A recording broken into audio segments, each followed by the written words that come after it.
Hi, my name is Stephen Taylor. Welcome to my visual paper entitled Telemedicine, Flattening the World of Healthcare.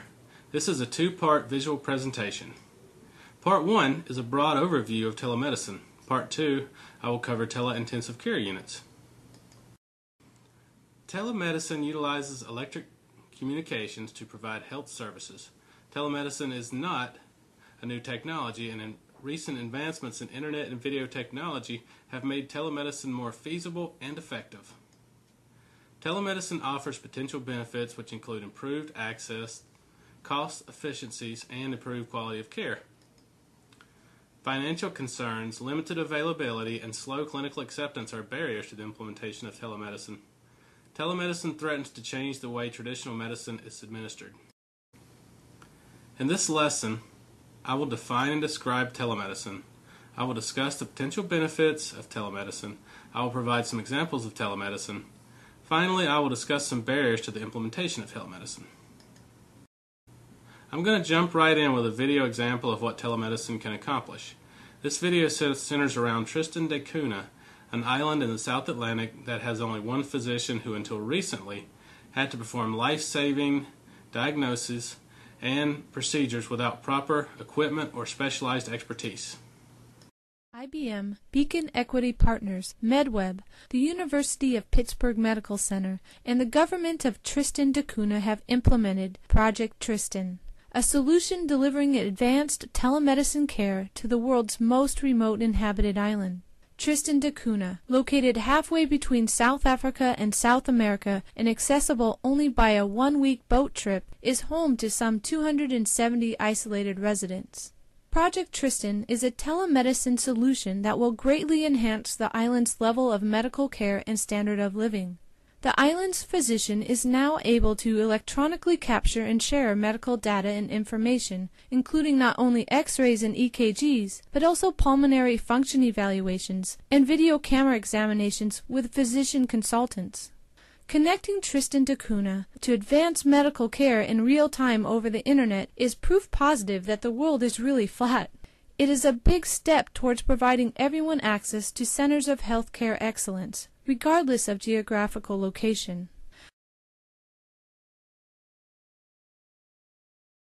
So, what is telemedicine? According to the American Telemedicine Association, telemedicine is the use of medical information exchanged from one site to another via electronic communications to improve patients' health status. Okay, to expand on that definition a little bit, the Center for Medicare and Medicaid Services defines electronic communications and telemedicine as the use of interactive telecommunication equipment that includes, at a minimum, audio and video equipment permitting two-way, real-time interactive communication between the patient and the physician or practitioner at the distant site. Telemedicine has been in existence for more than 50 years. In the early 1960s, NASA used telemedicine technology in early spacecraft and spacesuits to monitor physiological parameters of their astronauts. Advancements in internet and video conferencing have made telemedicine more effective and affordable. Telemedicine offers many benefits. Telemedicine is a great way to reach people in rural and isolated areas. It is a means to enable these people to receive specialized care without leaving their community. The use of telemedicine can result in cost savings for patients, clinicians, and governments. Telemedicine can reduce the cost of healthcare and increase efficiency through better management of chronic disease, shared health professional staffing, reduced travel times, and fewer or shorter hospital stays. For example, telemedicine is used to provide health care services to prisoners in Georgia. These prisoners would otherwise need to be transferred to health care facilities, which is costly because of transportation costs and the need for additional guards. Telemedicine can also improve the quality of care and the patient's quality of life. The American Telemedicine Association states that studies over the last 15 years have documented patient satisfaction for support for these telemedicine services. Telemedicine can decrease patient travel time, and the patients can receive care in a less stressful environment. The reasons mentioned before, better management of chronic disease, reduced travel time, and fewer and shorter hospital stays, also improve the quality of care. At-home monitoring and follow-up care can delay an elderly patient's entry into a nursing home. How much is it worth if an elderly patient can live 3 additional years at home? There are 4 major types of telemedicine services.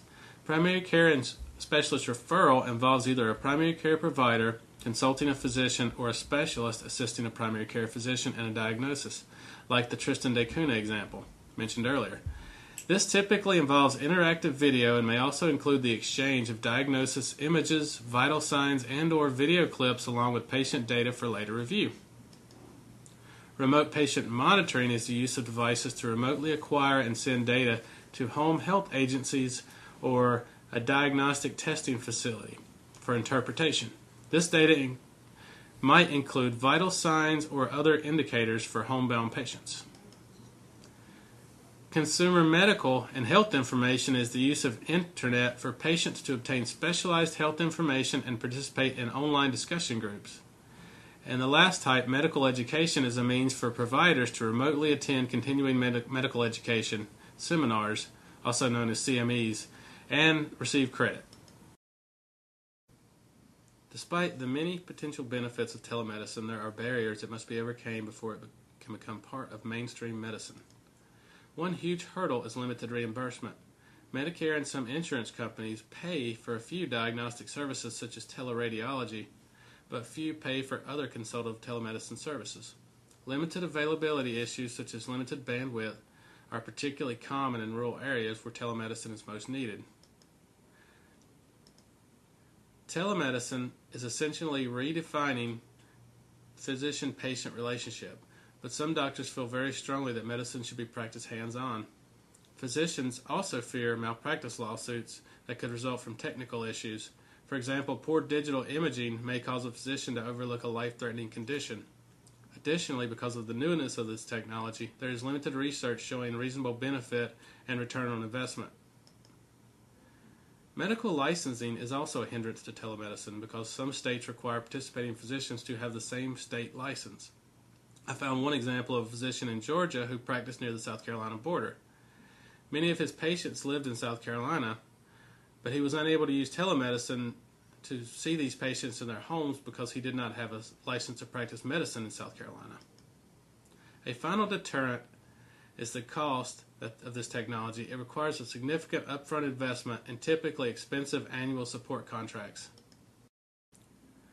As you can see from the slide, there are an ever-growing number of telemedicine applications.